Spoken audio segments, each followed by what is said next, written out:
Hello, and welcome to the Homeschool Sanity Show, your prescription for happier, healthier homeschooling. I'm your host, Dr. Melanie Wilson, Christian psychologist turned homeschooling mother of 6. Let's get started. Hey, homeschoolers. At this point in the year, I begin to think about changes I want to make in my homeschool. One change you may want to consider is adding some project-based learning. My guest today is going to help us with that. Before I introduce her, I want to let you know about the projects I've included in Grammar Galaxy Nova for middle schoolers. While learning about literature, vocabulary, spelling strategies, and grammar, your student will complete fun writing projects like a restaurant review. Each project is broken down into simple steps completed each week.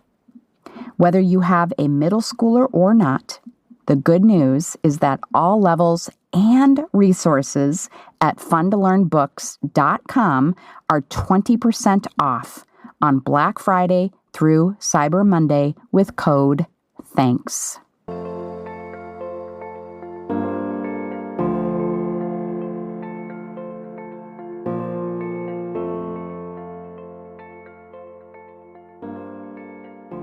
Now for my interview with Nancy McHale. I met Nancy at the Great Homeschool Convention in Ontario, California. She is an educational consultant specializing in the creation and design of engaging pedagogy and active learning projects that excel beyond the requirements of California state standards. Nancy earned her Bachelor of Arts in Liberal Studies and Multiple Subject Teaching credential at the California State University at Long Beach, and furthered her education by earning her Master's of Science in Curriculum and Instruction from California State University at Fullerton. Her experience within the education system ranges from preschool to 12th grade. However, Nancy's skills go above and beyond the classroom. She has taken her passion for teaching and education into after-school programs, academic advising, and nonprofit organizations. She is an active participant and presenter in educational conferences and workshops. Her drive to progress and create a better educational system allows her to take the lead in building curriculum, especially within language strategies and guided reading. Literacy is a vital component of education, and Nancy's desire to increase student learning is evident within her teaching and career. Here is our interview. Nancy, thank you so much for joining me here on the Homeschool Sanity Show. I am excited to talk with you about project-based learning today. But before we get started, I would love to have you tell us more about yourself and your family. Thank you so much for having me. I'm so excited to be chatting with you. So I have been in education for over 16 years, from being a teacher to a principal to coaching student teachers. And now I work with homeschool families and create project-based learning resources. I have 3 children. There's 7, 5, and 3. And I work with them a lot and implement my projects with them a lot. They're kind of like my guinea pigs at home. Perfect. That's what we need to use our kids for, right? Yeah. I think every homeschooling mom does that. Well, that's fantastic. I would love to have you tell us more about what project-based learning is, in case my listeners aren't clear on it. And, I might not even be clear on it. So help us out with that. Of course. So project-based learning is basically implementing and learning about a certain topic through a hands-on project-based learning, problem-solving, critical thinking way. So what it is when you focus on a topic and the kids have an essential question that they are to answer by the end of the project. And typically that essential question has to be some kind of to solve a real world type of problem. So I think it's easiest if I give an example. So one of the projects that I created was a weather project for kindergarten through second grade. And the essential question is, what kind of structure could you build to protect you from a sunlit area? So that's the essential question, the problem that they have to solve. And in a project, it's typical to include other content areas. So, with weather, that's science automatically. But if you could include writing, maybe even history, math, whatever else, other content areas you can include, that's the most ideal. So the students will go through learning about weather, the different facets of it, seasons, doing activities to support the learning of weather, and maybe even doing like a weather journal, tracking weather, doing a bunch of activities to lead to that answering that essential question. So the essential, when they get to the essential question, they will answer it, plan for it, plan the structure that they're going to build, and then go ahead and build the structure. And that's the idea of the project. They have the essential question. They learn, if they're old enough to research on their own and take notes on their own on the topic, that's the most ideal.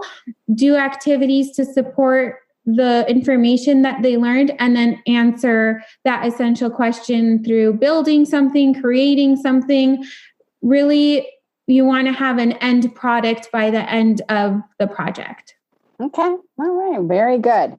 And so I can imagine how beneficial that type of learning is, where you have a project that requires, a lot of background and experience. But tell us more about what makes project-based learning so beneficial for our kids. Yeah, it's one of my favorite ways of teaching because it encompasses and kind of hits so many things.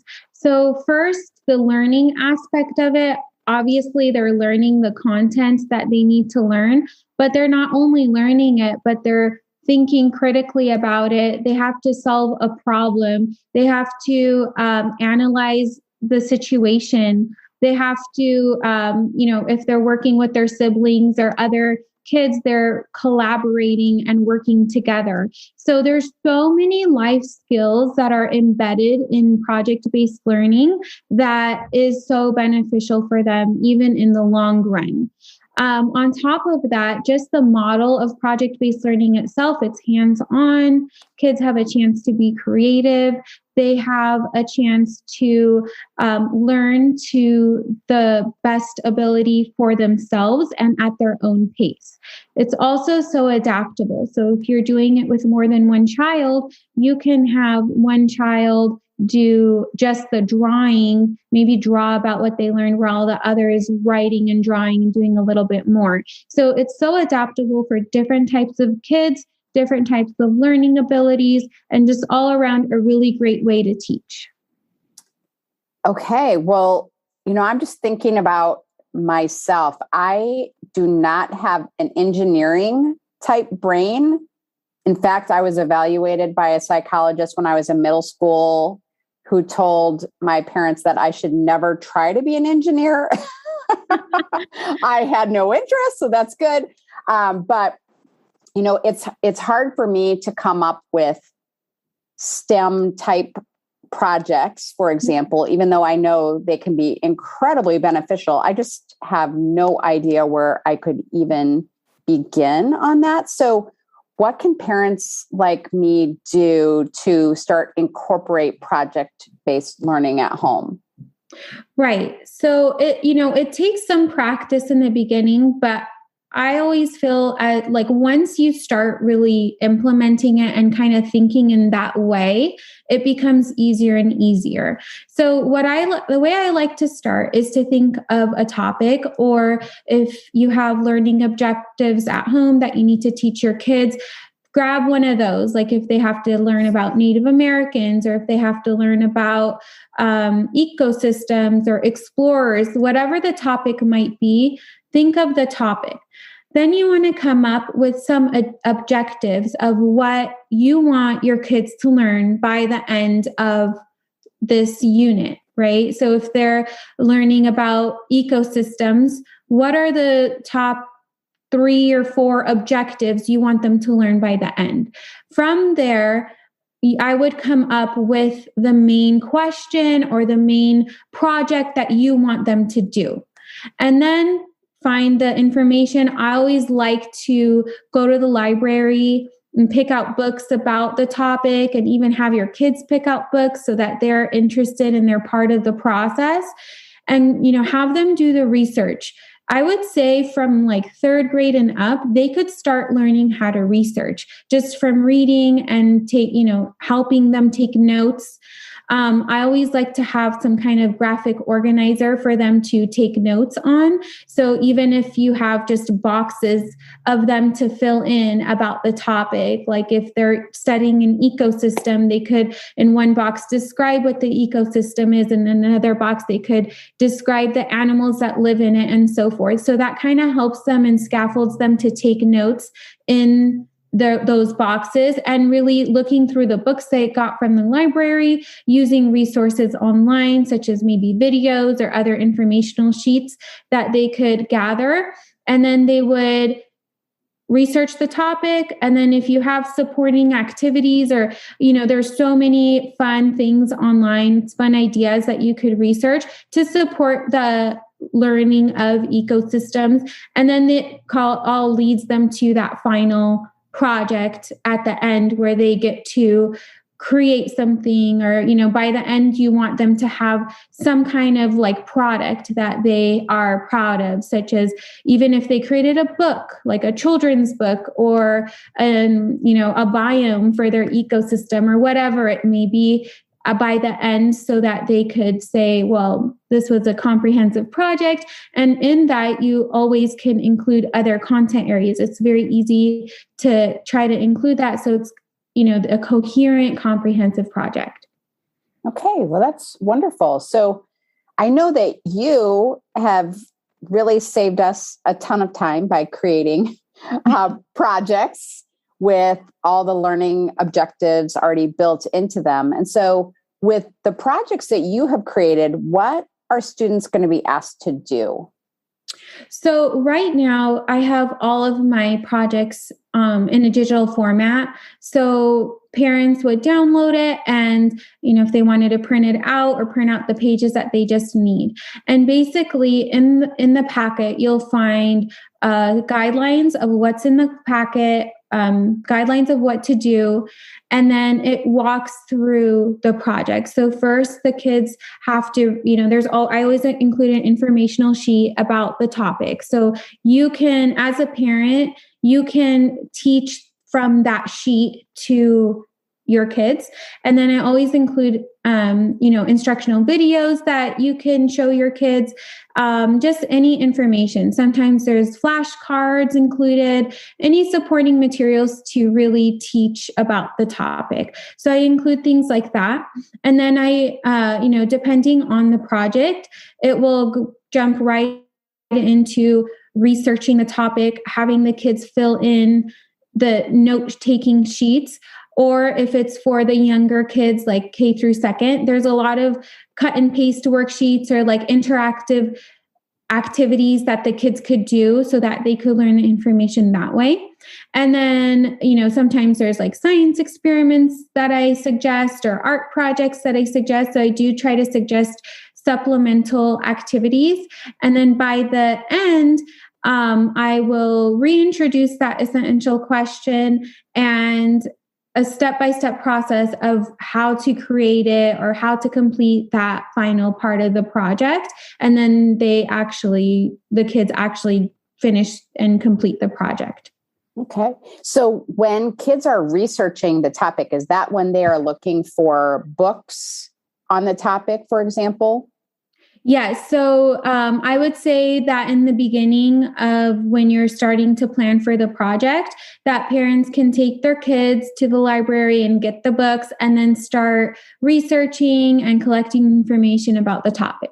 Okay. Okay. So it could be books, it could be, an internet search and that kind of thing too. Right. Okay. Right. So tell us what projects you already have available for parents to start incorporating in their homeschool. And so I know people want to know, what are the topics? What are the projects and things that we can be excited about starting?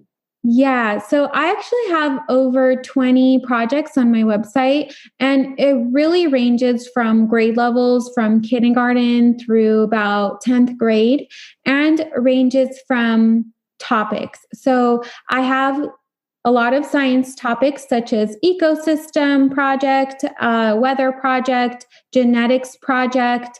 I have, and then it goes, I have a geography project. I have one for kindergarten through second and one through third to eighth. And those are actually really big. Those are units. So, you spend a little bit more time with them, but there's a lot of hands-on activities in there, and kids learn the 50 states and capitals. I have a history project. I have the Native American project on there. I even have a math project on probability.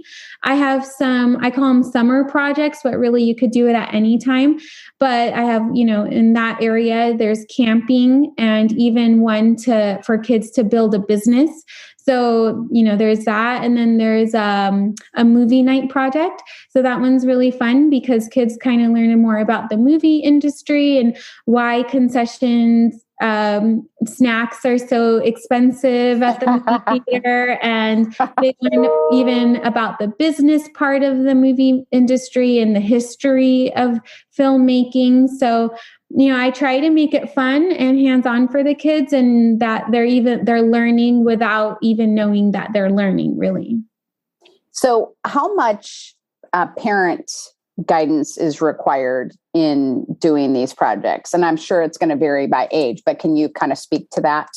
Yeah, absolutely. So I would say that in the beginning of planning the project and getting all of the pieces together, that before the project implementation would take the most time for the parent. So the parent does spend, quite a bit of time in the beginning to plan it out, make sure that all the resources are lined up, all the activities and whatnot are lined up. And then I always like to see the parent as a facilitator during the project. So you hand the kids, what they need to do, and the parents are facilitating. So of course there will be some teaching and that sort of thing, but the main idea is for the parents to guide the kids through the project and answer any questions, be there as a support. So it's, there are some parts that could be definitely independent for the kids, but, the parents should always be there just to kind of guide them through what they need help with. Okay. And so what length of time are you talking about for these various projects? And I know, again, that's going to vary. Yeah, it varies. So there is a suggested timeline in all of my projects. And most of the time, the projects, I would say, take about 2 to 3 weeks to complete. Again, like you said, depending on the project and the age level. I do, like I said, have some geography units on there, and those are just a little bit longer. I have the K through second one is 3 months, and the third through eighth is 5 months, just because it breaks it up. I break it up really in detail and walk through, really focusing on memorizing those 50 states and capitals. Okay. Fantastic. So this could be used, I guess, as a supplement. It could be something really fun for unschoolers even to take on. It's something that you could do as I really always liked breaking up my homeschooling if we just started to get into a rut and we weren't very motivated. This is something that you could do as a family to kind of get excited about doing something new instead of the same old, same old. Do you agree? Do you have any other suggestions for how you could use these projects? Yes, I think that you covered it pretty well. Definitely could be used as a supplement to what you're already learning. And this could be just like a fun hands-on component to it. It could take the place of, a unit if you were planning it that way. And like I said, if you even wanted to add more components to it, other content areas, you can easily integrate that and kind of hit all of the things that you need to, teach for that time period. And even like you said, if you kind of get in a rut and you want something a little bit different, this is definitely a great thing to implement because like I mentioned before, it's hands-on, kids are involved, they're interested, and it's a really great way for them to learn. Mm-hmm. And it can be very, very in-depth, and, you can keep track. I'm just kind of helping newer homeschoolers here. You can keep track of the amount of time that you're spending doing writing and researching and reading, and use that as a language arts credit or time block. Same thing with crafts and science. And I'm sure you could do many other content areas that you could track as part of your project. And I just have found with my kids, when we worked on projects and studied something in depth, that they remembered it so much longer.